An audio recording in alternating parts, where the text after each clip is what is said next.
Welcome to this short training on metacognition. Metacognition is the act of thinking about one's own thinking. It involves the ability to select appropriate responses to our environments. It encompasses the way we appraise information and how we cope with our own cognitive limitations. The aim of this training is to raise your awareness of some of the biases and distortions in thinking that you likely fall prey to prompt you to critically reflect on them, and to equip you to think about your thinking better in future. The benefits of this can extend from your studies to your everyday decision making. This training will be split into 3 short sessions looking at 3 different cognitive biases: attributional distortions, the jumping to conclusions bias, and overconfidence in memory errors. It would be great if you could try the tasks out for yourselves. It will really help the training to sink in. First, we'll look at attributional distortions. To attribute is to infer causes for events. Attributional distortions occur when we overlook the possibility that the same event can have very different causes. We are all vulnerable to making these distortions. Let's now look at this in action. Imagine you failed your driving test.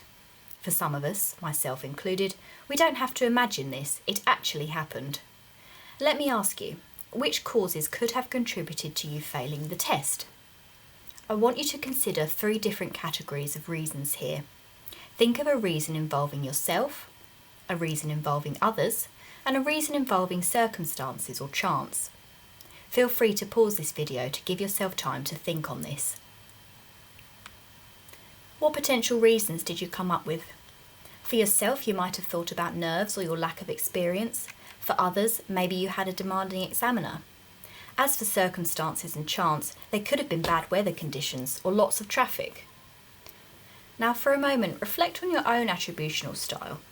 This will probably be different in different situations, though many of us will have a tendency to follow one style more than others. For example, blaming ourselves when things go wrong, always blaming others, or thinking that things that happen are beyond our control.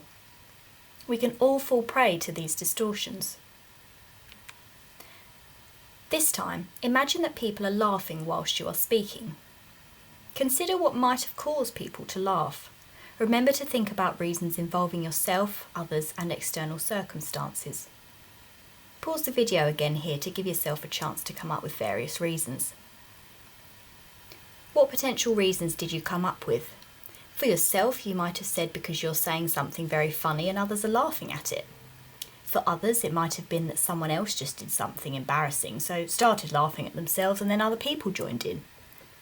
Under circumstances, you might have pondered whether people had just come from a funny lecture or maybe seen a funny YouTube video and were still laughing about it. Some pro tips to combat attributional distortions. 1. The objective here is not to come to definitive answers on things.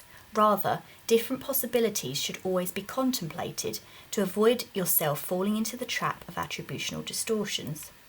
In future, consider the possible causes of events in terms of yourself, others, and external circumstances. 2.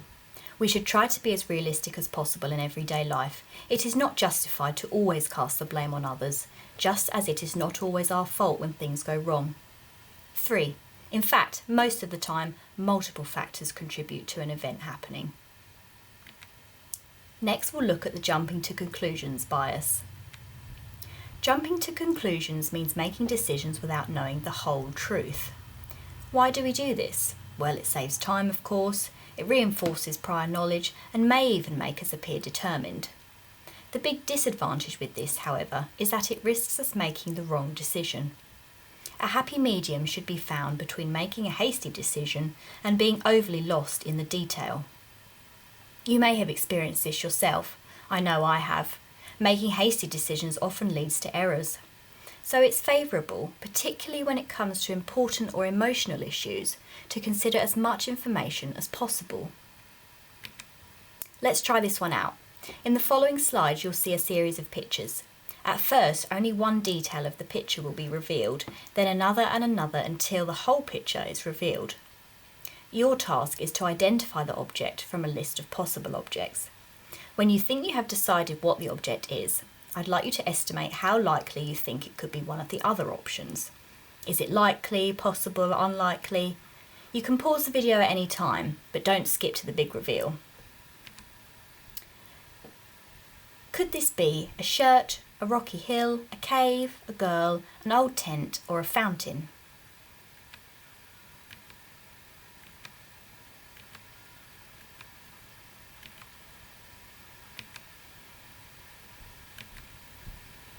How did you get on?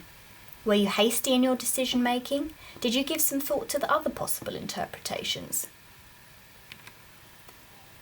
This time I'd like you to do something similar but with the title to a painting. One tip here is to pay attention to features that clearly rule out specific interpretations.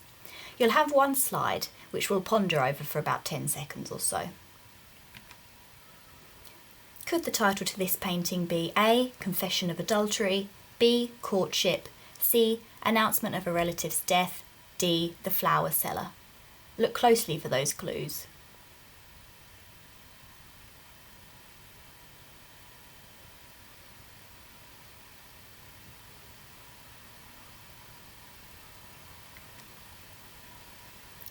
This painting is entitled Courtship. Which did you think it was, and more importantly, did you consider how other interpretations could be ruled out? The woman's facial expression may be considered flirtatious rather than furious or sad, which speaks against alternative A, confession of adultery, or C, announcement of a relative's death. The man has brought her a gift of flowers and is looking somewhat shyly at the floor. This is good evidence for the correct title being B, Courtship. It could be a flower seller, but would they only have one flower? It's highly unlikely. This suggests it isn't D, the flower seller. Some pro tips to combat the jumping to conclusions bias. 1. Quick decisions often lead to mistakes or only half the truth being revealed. 2. You'll want to gather as much information as possible and exchange views with others, especially if decisions involve strong emotions or important actions. 3. Evaluate the pros and cons of your assumptions and reconsider whether there might be other possible explanations. 4.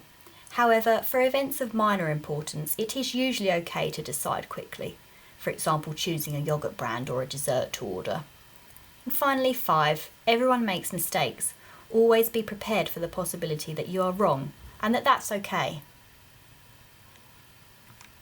Finally, let's look at overconfidence in memory errors. As we all know from our psychology lectures, our memory is constructive. It does not work like a video recorder. It is also limited. In fact, we usually fail to remember about 40% of the details of a story we heard just 30 minutes ago. All of us are prone to potential errors in memory, as we are also prone to be overconfident in what we think we remember. We can even think we remember something that did not actually happen. These memory errors are natural and we can't expect to overcome them completely. What we can learn to do is not necessarily to trust all our memories under certain conditions and to seek more information before acting in accordance with them. Luckily, there are some specific techniques we can use to compensate for these memory errors. For this last section, we'll try a short task. I'll show you a scene in the next slide for about 10 seconds. Afterwards, I'll show you a list of objects and I'd like you to note down the ones you saw in the scene. Note down also how confident you are that you remembered correctly, maybe on a percentage scale. You'll have 2 tries at this.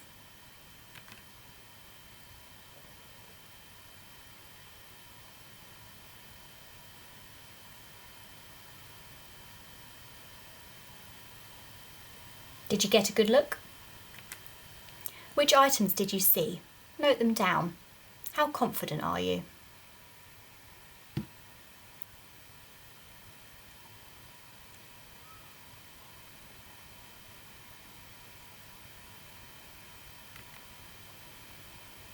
How did you do? Most of these items were in the picture, except for ketchup and barbecue tongs. Let's try another.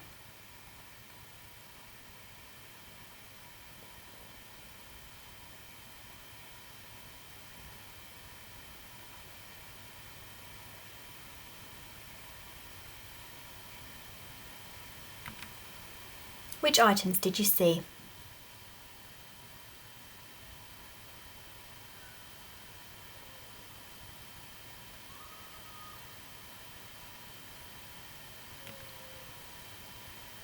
How did you get on? Notice that there was no tea towel or knife block. It's actually quite likely that you saw things, or you think you saw things in both these lists that were not actually there. So why does this happen? Our brains replace or add missing information from previous and related events, and a lot is added by logic. For example, in the barbecue picture, you might have assumed that barbecue tongs would be there because it was a scene of a barbecue, so your brain may have added this memory in. Note also that stress increases proneness to memory errors, and our moods can often add flavour to our memories. After an argument, for example, we tend to remember what the opponent said as more hostile than it actually was. So some final pro tips for combating overconfidence in memory errors. 1. Real memories can often be differentiated from false memories by their vividness. So the less vivid and detailed a memory, the more likely it is to be false. Also remember that false memories are more likely to arise if you feel stressed or threatened. 2.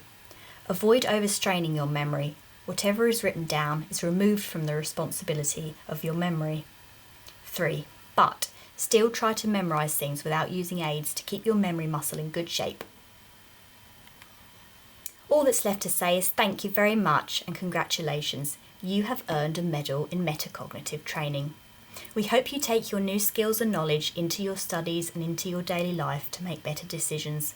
The more you use what you've learned, the more automatic it will become. Thank you very much.